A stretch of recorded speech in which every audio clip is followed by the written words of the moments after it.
Well, I am so glad that you're here today.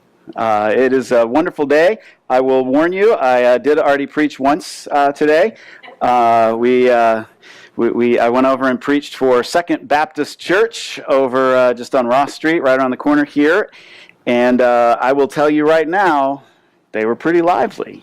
I heard a lot of come on and what, and I heard a lot of amens, and I heard bring it, preacher. So, I told them that the more I heard that, the shorter I'd go.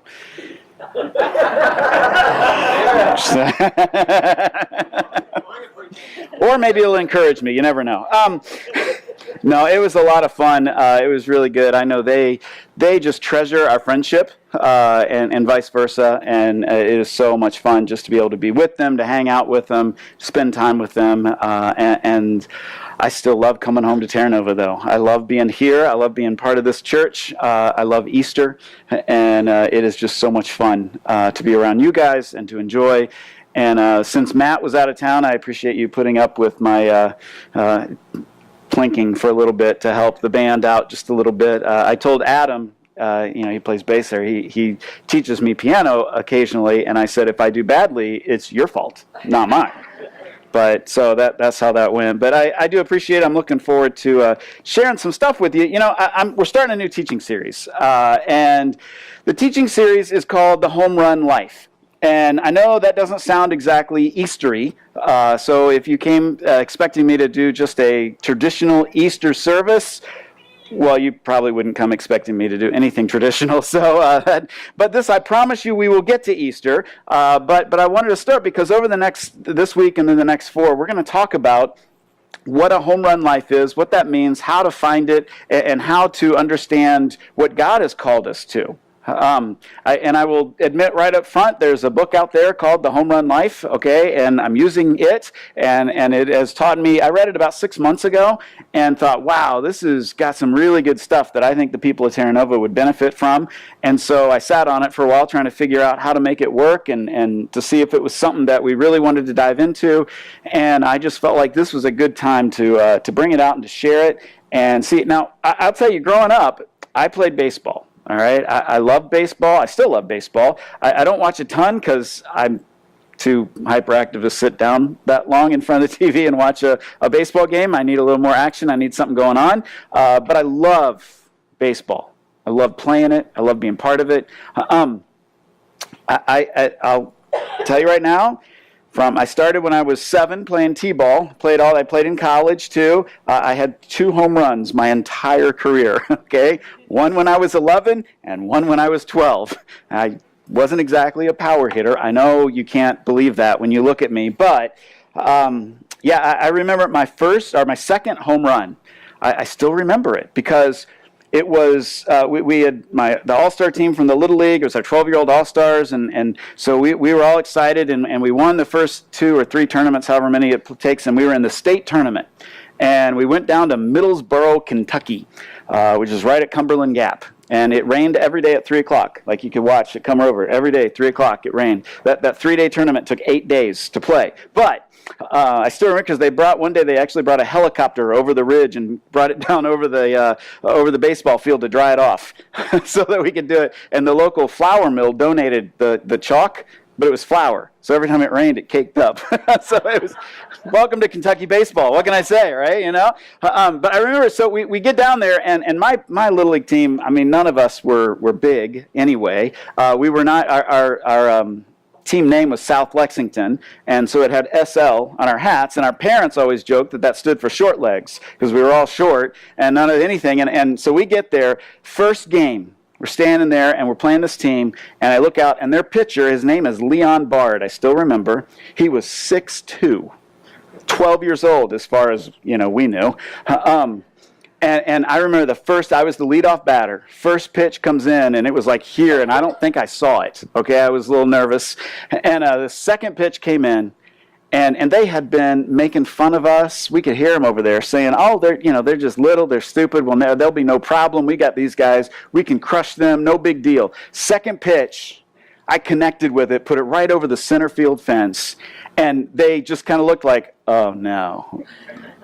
Because if somebody as scrawny as me could do it, we're in trouble, We ended up winning like 8-2 in that one and all that. It was fun, but I don't remember running around the bases. I don't. I mean, I remember, I know I did because we got the run, but I was just so ecstatic because, I mean, hey, this was my last ever home run. I didn't know it at the time, but, so I don't, but I know that, see, that's the thing about home runs is you don't have to follow baseball to know that a home run is the best thing you can get, right? I mean, one swing of the bat, and you get to walk around the bases. They can't get you out, and your team scores, right? I mean, there is not a better hit. I mean, you can say, well, a grand slam. Well, it's still just a home run, just people on base. And so a home run life is what I want to talk about. What does it mean to live a life that it just couldn't get any better than that? It couldn't get any better than what you're living and how you're living right now. Because I really believe with all my heart that God has a home run life waiting for all of us. And it's a life that is not, it's not necessarily, like you're going to win everything and you're going to, always be on top and you're always going to have all the money you ever want. It's not that kind of life. It's a life that's worth living, has meaning. And so I want to talk about what does it look like to live that kind of life? A life that has meaning, a life that takes you all the way around the bases and that you score in life. So I got a couple questions I want to ask you. And the first one is, what makes for a home run life? I mean, what is it that makes something a home run life? I think there are different parts of it. But I think, obviously, I don't think you'll disagree, success is something we all want, right? I mean, that makes it a good life if we succeed. If we just sit around and never succeed in anything, never get any results, it's not a home run life. I don't know if you remember, there was a commercial out years ago. It was a Super Bowl commercial. I think it was for like monsters.com or one of those job finding type sites. And it was these snippets of these kids. And they would come up and they'd say, I dream of rising to middle management. Right? And one guy, I want to be a yes man. All these kids, this one little girl says, I am dreaming of getting less pay for equal work. And they go on and on, all these things. And the idea is nobody aspires to that. We don't aspire to barely make it. We don't aspire to just survive. We aspire to success. Whatever that may look like for you. For some of you, that may mean, succeeding and rising up the corporate ranks. For others of you, it may mean, I'm going to stay home and raise this family to the best of my ability, and I'm going to invest everything into these kids because they deserve it. For others, it may be something totally different. But we want success. But you don't really want to stop there. I mean, success is great, but it'd be really nice to share that success with someone. Right? If it's a spouse, or a coworker, a friend, a community of people, a family. It's great to be successful, but man, at some point, you want to share it with somebody.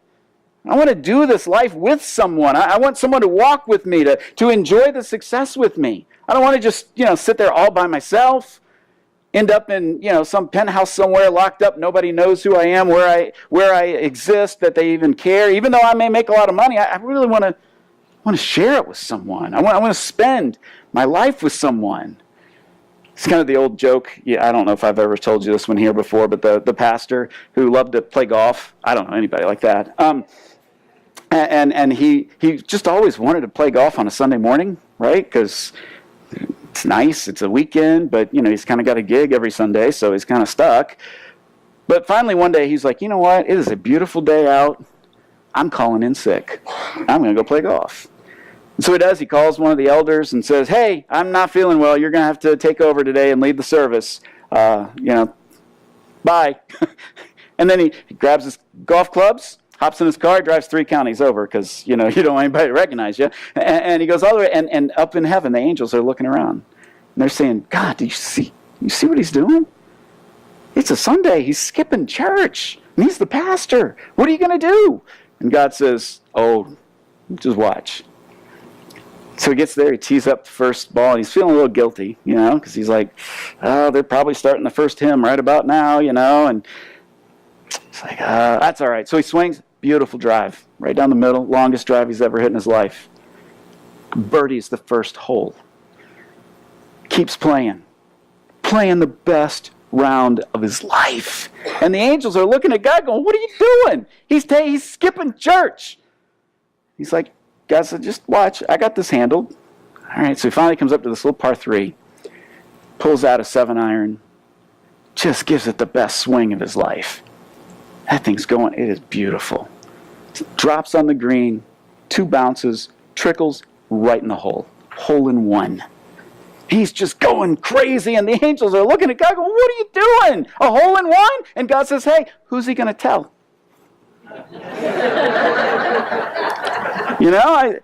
We have success. We want to share it. It doesn't feel like success if we can't share it with somebody. But even more than that, we also want to make sure that in the process, we find some self-respect.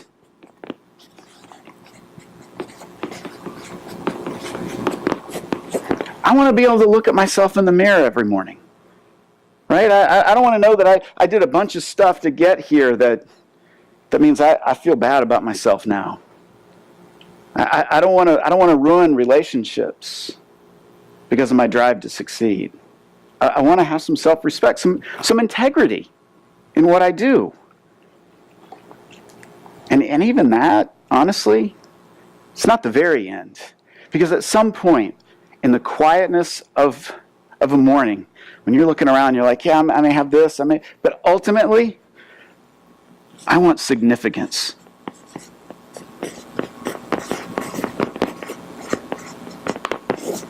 I want significance. I want my life to mean something. I want my life to have meaning.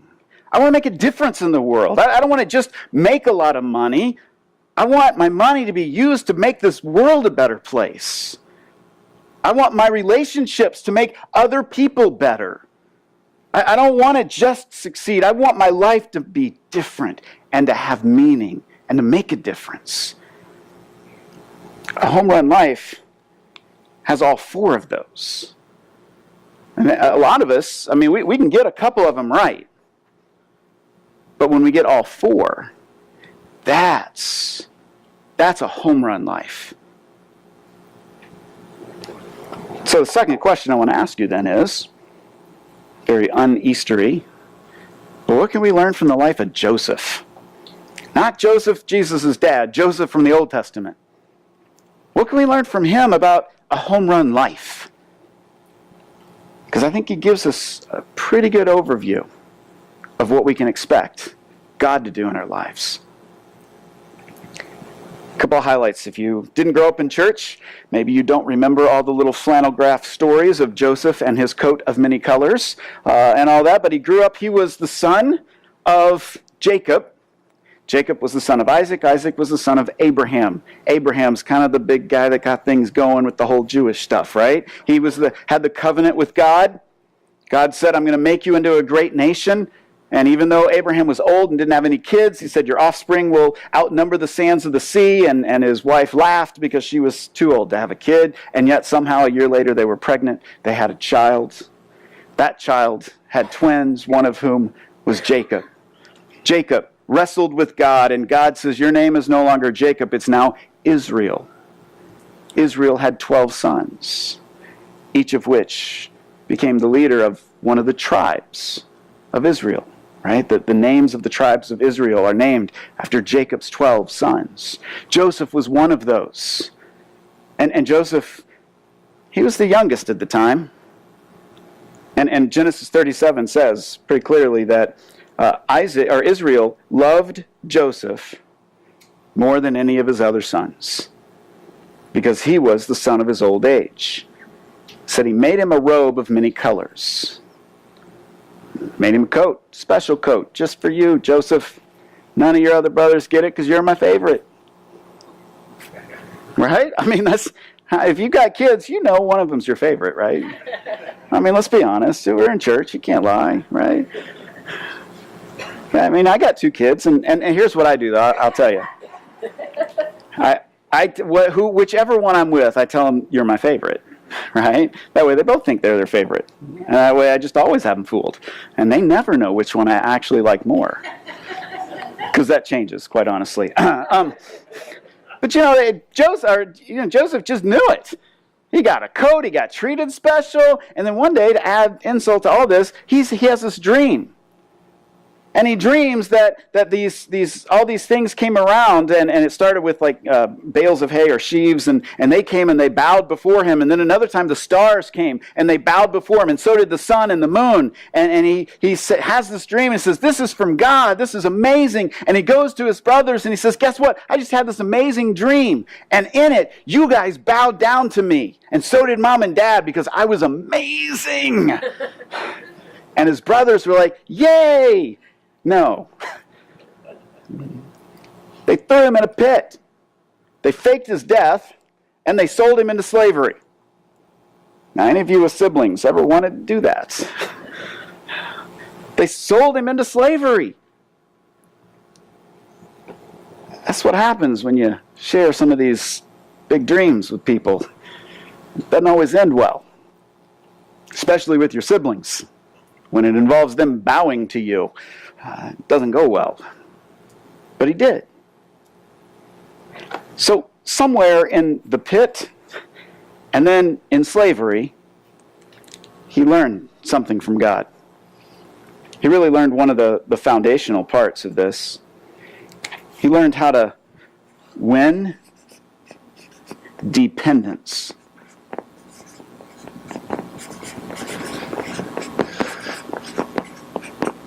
He learned how to win dependence. He realized that, you know what? He had everything, and now he has nothing. There is no one that he can rely on except for God. I mean, his dad thought he was dead. Wasn't searching for him. Wasn't looking. Nobody was looking for him. He was a slave. Barely existed as far as everybody else concerned. But God said, at this time, I'm going to strip you of all self-reliance. And I'm going to teach you how to be dependent on me. Now, it's amazing to me if you think about it, because in life, right, when you have a kid, when they are born, they are the most dependent little things that you could ever have, right?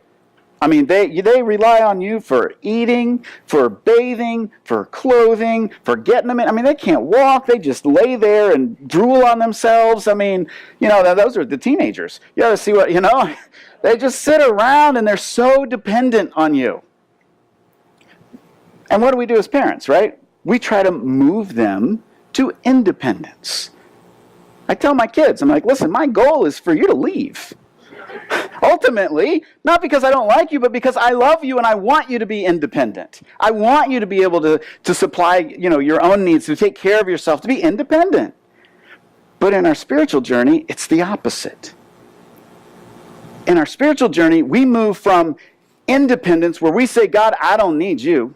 I can do this on my own. I can take care of myself. Everything will be just fine, to complete dependence on God, where we realize we can't do it on our own. We need him. We can't survive without God. And we win dependence in that process. This is why Jesus told the disciples, right? Thursday night, he was betrayed. He's sitting there with them at dinner, and he goes, listen, I'm the vine. You're the branches. It says, whoever abides in me will bear much fruit. It says, but apart from me, you can do nothing. We are dependent on God. And we have to reach a point where we acknowledge that. And that's what Joseph learned. Now, he had to be thrown in a pit, sold into slavery before he learned it. But that's what he learned. And then he had another major breakthrough happen. This is always exciting. He gets sold into slavery. He's belongs to this guy named Potiphar, who is a military guy in Egypt. And he's apparently pretty big time. And he has a wife. And Joseph works for them. And Joseph apparently did his job really well. He rose up in the ranks of the household slaves. And at one point, he was actually in charge of the entire house. Like Potiphar said, "You're the man, take care of everything while I'm gone," especially because I'm sure he had to go do things as a military man. He was off being deployed in places, taking care of stuff. And one of those times, Potiphar's wife looked at Joseph. And I love the way the Bible says it. It says, Joseph was a strapping young man. He was good looking. He was a babe. And Potiphar's wife looks at him and goes, "Hey, baby." and she starts looking at him like, "Hey, Potiphar's gone." For like months, she's luring him in. And Joseph keeps resisting. And finally one day he's in the house doing things and no one else is around except for Potiphar's wife. And she comes in and she grabs him by the coat. She's like, "Come to bed with me." And he's like, "Whoa!" Now, theoretically, he could have gotten away with it. I mean, she was in on it. But you know how he responded? He said, "I won't do this great evil against God or Potiphar. I won't sin against them." Because he had learned to win within. He had learned how to resist. He learned what was right. He had learned character and integrity. And he said, "That's wrong. I won't do it." Now, once again, Joseph, does this amazing thing, right? He resists temptation. What happens? He flees the scene, right? He's like, "I'm getting out of here." She's got his coat. He just leaves his coat in her hands and says, "I'm gone." Well, she, of course, is upset that he would rebuff her and then screams that he had tried to come on to her and gets him arrested and thrown in jail. And for the next decade, he rots in jail. He finally, he practices integrity, he wins within, and still ends up in jail. Still a long way from here, isn't he? But God is teaching him, saying, "No, you got to learn to win within before I can move you any further." And so he gets thrown into prison. Doesn't stop there. In prison, he ends up with these two people, and they have this dream, and God gives him an interpretation of the dream. And over the course of this decade, he ends up actually running the prison because he's really good at what he does, right? He's good and responsible, and he takes care of things. So he runs the prison, and these two guys end up getting out, doing their thing, and they realize that the dream that he interpreted was right. Like it came out just the way they thought, but then they forgot about him. So he's still rotting in prison, and yet he's understanding what it is to value the people around him because he learns to win with others. He learns to win with others. He learns what it is to value the people around him, even if they aren't as important or maybe they're more important than him. He learns to value them for who they are. See, here's the thing. It is one of the most redefining moments that you can have when you become the person you once dismissed. When you become the person that you used to walk past and never notice, that will change the way you see life and see the people around you. When you become the person that you used to just ignore and walk past because they were just, doing their thing. They're not important. When you become that person, that will change the way you do life. That will change the way you value other people. And that's what happened to Joseph. The slaves that he used to walk right past in his father's house was now him. He was the one now in prison that everyone forgot about. And in that, he learned what it was to value other people. Next major breakthrough, though, we gotta win these, but ultimately we want to win results, right?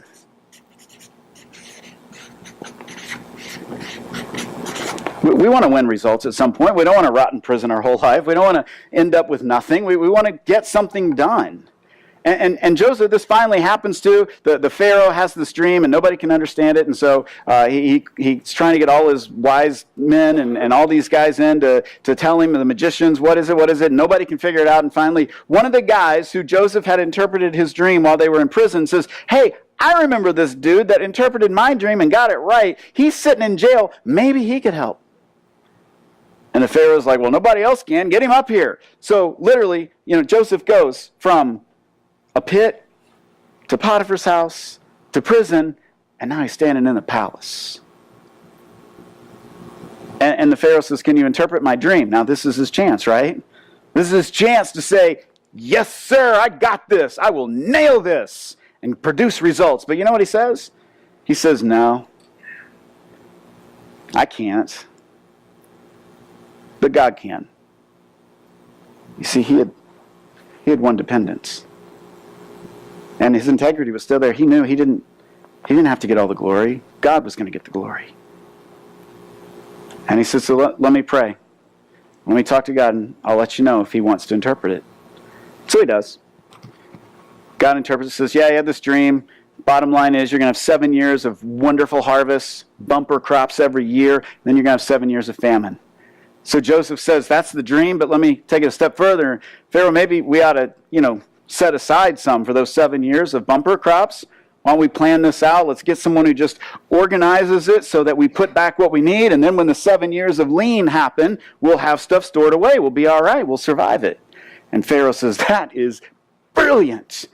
And he looks around the room and he says, you're the smartest one here. You do it. And Joseph went from prison to second in command of Egypt, the most powerful nation in the world, in one day. Now that's winning some results, right? That's getting where you need to be. But then what happens is just exactly what he had predicted. 7 years of feast, and then famine hit. But it didn't just hit Egypt. It hit the whole area, which meant where his dad and family lived, famine. 2 years into it, they were out of food, but they heard Egypt had food, and they could go buy some. And so they tromped down to Egypt, stood before the guy that the Pharaoh had put in charge of all this food, and given it out and taken care of it. And his brothers, who didn't recognize who he was because they figured he was dead, bowed before Joseph and begged for food. And this is where Joseph realized that his life wasn't just about results.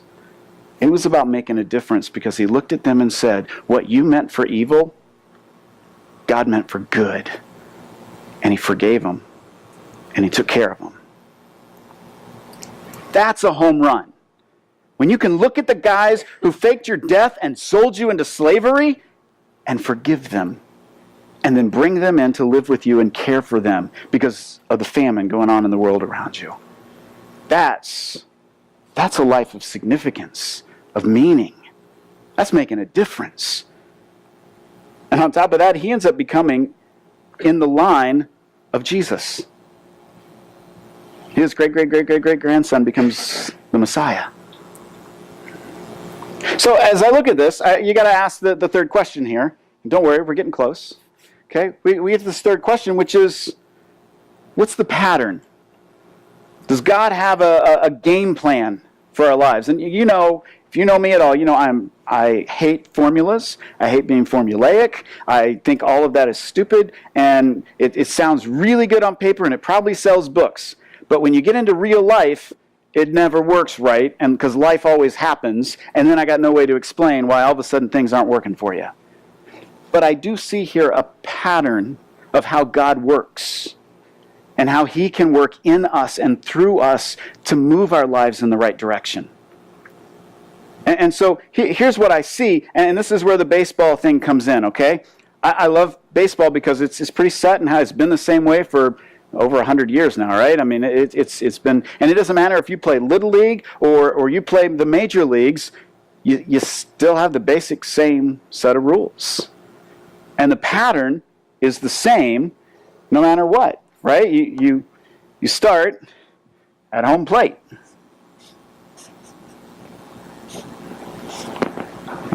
That's actually not terrible. You start at home plate. Everything begins and ends at home plate. And what do you do here? In baseball, you want to connect with the ball, but in life, we need to connect with our Creator. We've got to connect with our Creator before we can do anything else. We got to figure out what it is to connect with His purpose for our life, with His power to do what He's calling us to do. We got to connect with God if we're going to do anything.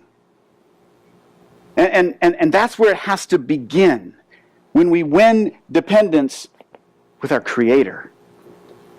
And then, from there, we can move forward and we start to develop character.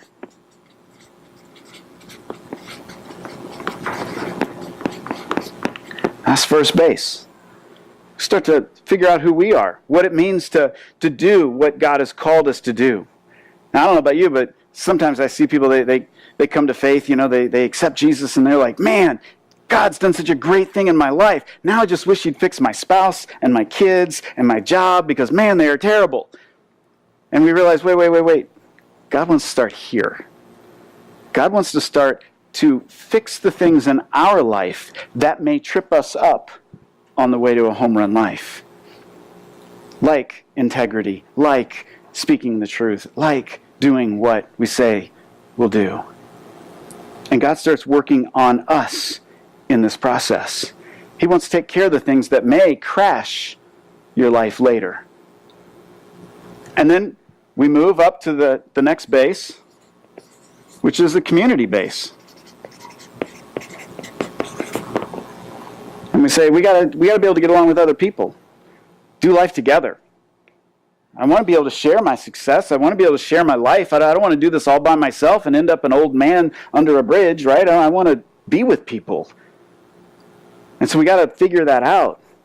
What's the greatest commandment? Jesus was asked, what's the greatest commandment? He said, love the Lord your God with all your heart, soul, and mind, and your neighbor as yourself. We got to learn how to love people. And you notice in that, he even talked about loving yourself too. Right? He said, love God, love your neighbor as you love yourself. That's the greatest commandment. And then we can move to third base, which I'd call the competency base. Competency. If it's not spelled right, it's just because you can't read my writing. It's actually spelled right as far as you know. We want to win results here. And here's the thing, though. Remember, in baseball, if you get to third base, do you get a run? No. I mean, that's like one of the stats they keep is runners left on base in scoring position. How often do we get this far, but we don't ever score? Right? It doesn't do any good. It might pad your stats, might make your batting average look good, but if you don't cross the plate, it doesn't help the team. And if we don't understand what it is to have a life that's not just successful, we don't just get some things done, but we get meaningful things done, then that's a life worth living. That's a life that makes a difference in the people around us. That's a life, it's a home run life. Now, key insight that I see in this is that, too often, we've got a nice little base path here, right? And that's all great. But in the world, what I find, my experience, is that the world says, run this way. Be successful first. Make your money. Be successful. Accomplish a lot of things. Do all this stuff. Don't worry about your integrity. Don't worry about other people. You just get done what needs to get done. You become successful. You produce. If you produce, then people will love you. Don't worry about all this stuff. And they run the bases the wrong direction. And so we end up cheating, right? We cheat our relationships, we treat our integrity, and we surely treat the God who called us to himself. Because we run the wrong direction. We try to go first for success instead of what God wants us to do. And that really brings us to the final question. How are you going to run the bases of life? Are you going to start here the way the world wants you to? Are you going to trust that maybe God's got something planned? And you're going to win dependence on him. Because here's the thing. It's Easter. What do we celebrate today? We celebrate the fact that Jesus rose from the dead. He conquered death. And he says, I did this so that you can connect with your Creator, with your purpose, with meaningful life. He says it this way in John 10, I've come that you may have life and life everlasting, life to the full, life that is meaningful and significant, but it starts by connecting with your Creator. And if you don't start here, the rest aren't going to matter. And on this Easter, this day that we celebrate what Christ did by rising again, I want to ask you, are you willing to follow his lead in this? Are you willing to take what he calls a home run life and live that? Instead of pursuing what the world is calling you to, easy, quick results without integrity or character. Jesus died that we might live. And so today, are you willing to say yes to that? And one great thing about baseball, a guy goes to the plate 3-4 times a game. It's a game of failures and restarts. Right? It's not, you don't get one shot. You go up to the plate, you do your best, you come back a couple innings later and you do it again. And today's another day that we get to start fresh. Maybe you started the wrong direction. You're saying, whoa, I need to back up. I need to reconnect with God and start. That's the great thing about the way God works. We can start fresh right now. It doesn't matter what you've done in the past. We can start fresh and recommit today to living a home run life, a life that God has called you to. Let's just pray together. Lord, you care for us and you love us. You loved us so much that you sent Jesus to die for us. And so I just thank you for that. And God, I ask you now that there are those here that I'm sure they're saying, wow, I've been running backwards for a while. And I want to go the other way. And so God, I ask you right now to just meet them where they're at. Thank you that Jesus came and he rose again so that we could start over. And we're not stuck where we're at. And this morning, Father, maybe they want to pray something like, God, I'm here. I need to win dependence on you. I got to start by connecting with you. And then I can move forward in my life. And if that's the case, God, I just ask you right now to meet them where they're at. Listen to them as they call out to you. And for those of us maybe who've been doing this for a long time, and today's just a good reminder of, God, we need you. And you may be doing stuff in our life right now and we feel like we're in a pit or we're enslaved or we're stuck in jail. But God, we trust that you are doing something in our lives. And we give that over to you. And we entrust you with it. Father, thank you for this amazing morning that we get to celebrate your resurrection, your life that gave us life. And we give you the glory for it. In Jesus' name. Amen. Why don't you stand for a benediction? It's running late, and I'm sure everyone has plans. May you go in the peace that could only come from a risen Savior who conquered death